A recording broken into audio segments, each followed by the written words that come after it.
Ó, gente, só rapidinho, eu separei um negócio aqui que eu acho importante a gente falar, né?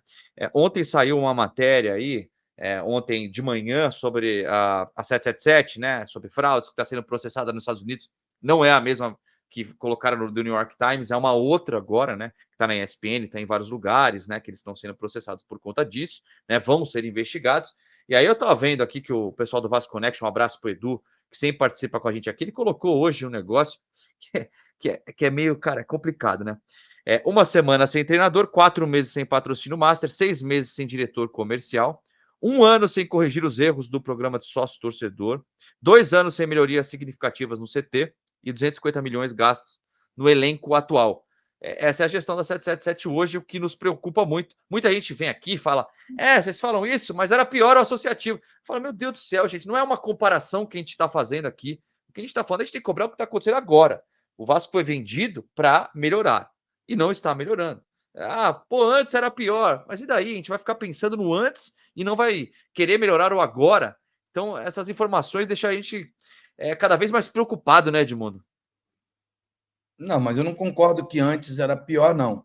Porque antes o Vasco foi 4 vezes campeão brasileiro, campeão da Sul-Americana, 20 e poucas vezes, não lembro, 23 vezes campeão carioca, campeão da Libertadores, vice-campeão do mundo. As pessoas estão falando de um retrato recente, de 2 péssimas administrações que o Vasco teve. Isso não é o retrato do Vasco, né? E o plebiscito que foi feito em cima das declarações do Josh, que quando veio aqui enganou o torcedor vascaíno e foi embora, nunca mais pisou aqui, né? E disse que o Vasco seria comprado por 1 bilhão e 400, que a dívida de 700 milhões seria paga, é uma grande mentira, e 700 milhões de investimento no time, que a partir daí o time nunca mais seria pior do que o time do Palmeiras, Atlético Mineiro e Flamengo. Palavras dele, não são minhas. Então, depois que essas promessas não são cumpridas, eu me sinto no direito, como vascaíno, não estou colocando aqui o ex-atleta, estou falando de torcedor, eu sou torcedor do Vasco. Eu gosto de torcer para o Vasco, independente da posição dele na tabela, da série que ele está disputando, ou se ele vai ou não ser campeão. Mas eu quero que ele seja campeão, porque me foi prometido.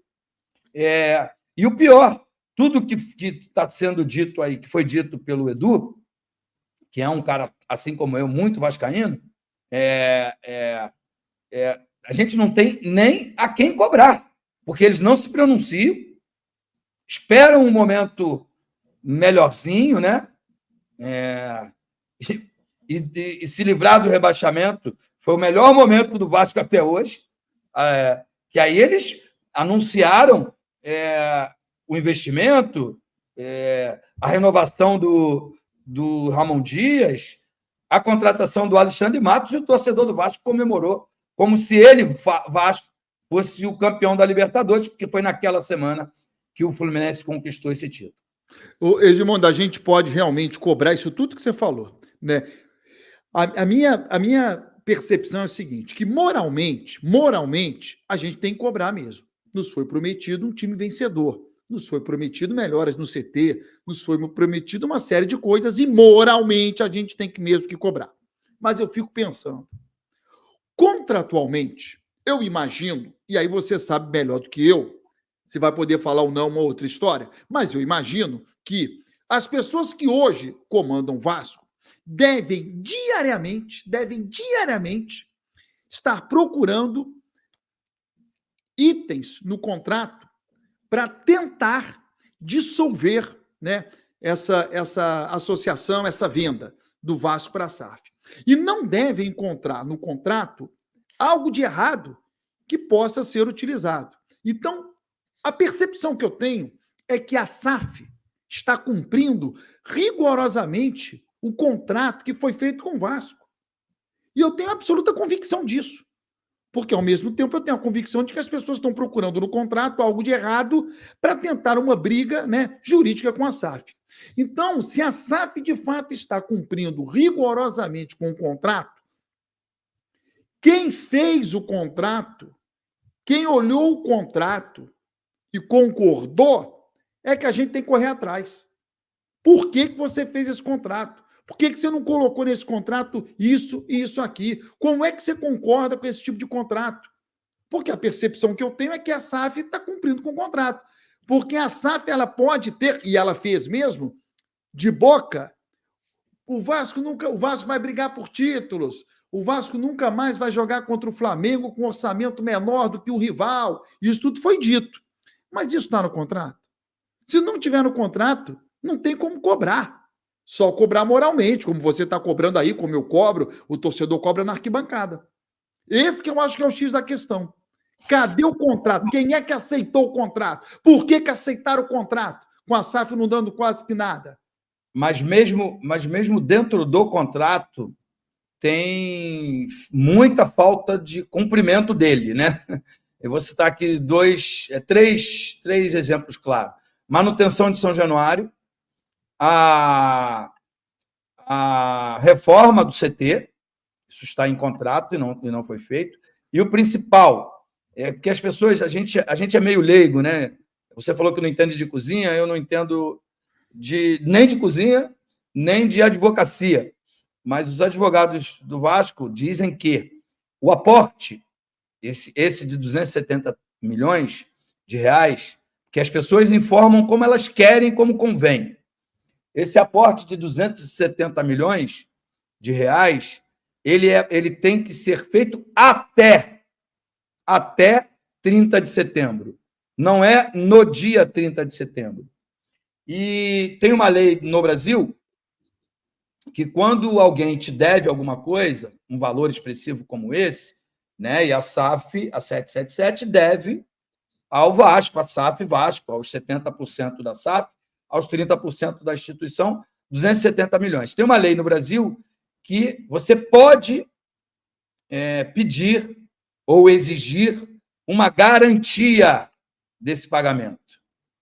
Entendeu? E eles também não deram essa garantia. Então, isso já é motivo suficiente para que haja um rompimento do contrato. Mas você entende que ela deve, Edmundo? Se ela tem até o dia 30 de setembro para pagar. Não, eu não entendo que ela deve. Mas se ela vai pagar, ela pode dar a garantia. Ela pode dar a garantia se ela vai pagar. Mas eu não consigo enxergar o que muda muito. Eu acho até que o Vasco deve torcer para ela não pagar. Aí você não está cumprindo rigorosamente o contrato. É uma discussão. Se você não pagar. Sim, mas você não precisa esperar. Não dá garantia também. Você não precisa esperar até o dia. Porque na cabeça de alguns já é devido. Não, mas não é devido. Por exemplo, você quando recebe um boleto para pagar a conta de luz, está escrito lá, pagamento até o dia 8. Até o dia 8 você pode pagar. Sim, você não é obrigado a pagar antes. Sim, mas nesse caso, como é um valor muito alto, é exigido uma garantia. Uma garantia. Não foi exigido pelo sócio anterior. Né? Não foi exigido pelo sócio anterior. Atrasou, né? E atrasou já os dois outros aportes. Então, o de hoje está exigindo. Então, isso já é motivo de um rompimento. Se ele vai acontecer ou não, Baran, uma outra história. E eu já não entendo de advocacia. Hoje, a questão nem é mais... A discussão nem é mais essa. Porque o caminho para romper, ele já existe. Tá? É o pós-rompimento. Como que você toca o time depois desse rompimento. Essa hoje é a grande dor de cabeça da instituição. Você diria que, por exemplo, se o Vasco tivesse plena convicção de que teria uma saúde financeira pós-rompimento, o Vasco já teria, através do departamento jurídico, se movimentado para romper o contrato. Exatamente. Se vai ter êxito ou não é uma outra história. Mas o movimento hoje é para ter dinheiro para o pós. E planejamento para isso, né? Porque hoje você não sabe nem como é que está. Edmundo, guardado as devidas proporções, eu nunca passei por isso e não vou passar, mas eu imagino que seja que nem um casamento, né? O marido ou a esposa vai pedir divórcio. Tá, mas se eu pedir divórcio, eu vou viver do que depois? É melhor não pedir divórcio agora, não. Vou esperar um pouquinho, não sei se eu vou ter aquela pensão ali. É mais ou menos isso. Tem que pensar depois para saber se vai pedir divórcio ou não. É mais ou menos isso.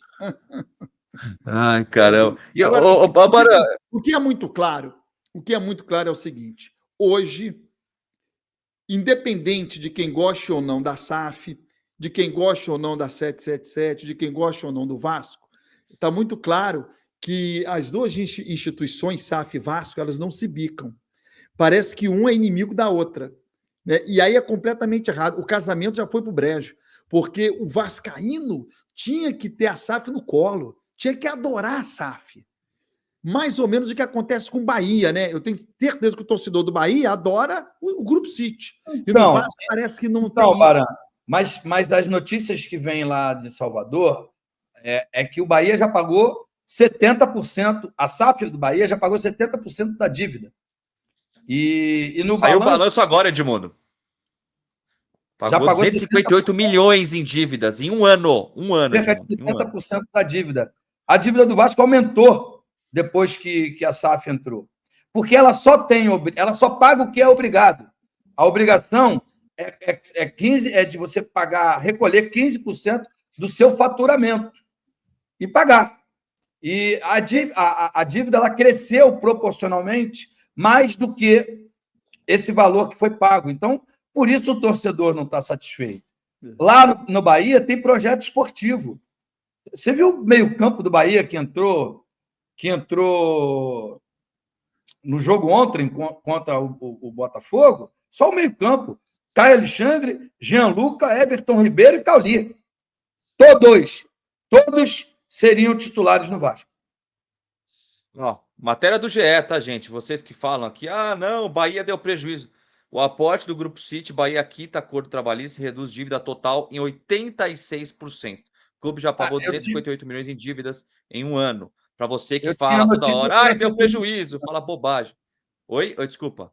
Não, eu tinha a notícia de que era 70%. Tá vendo? Eu tô até jogando para baixo.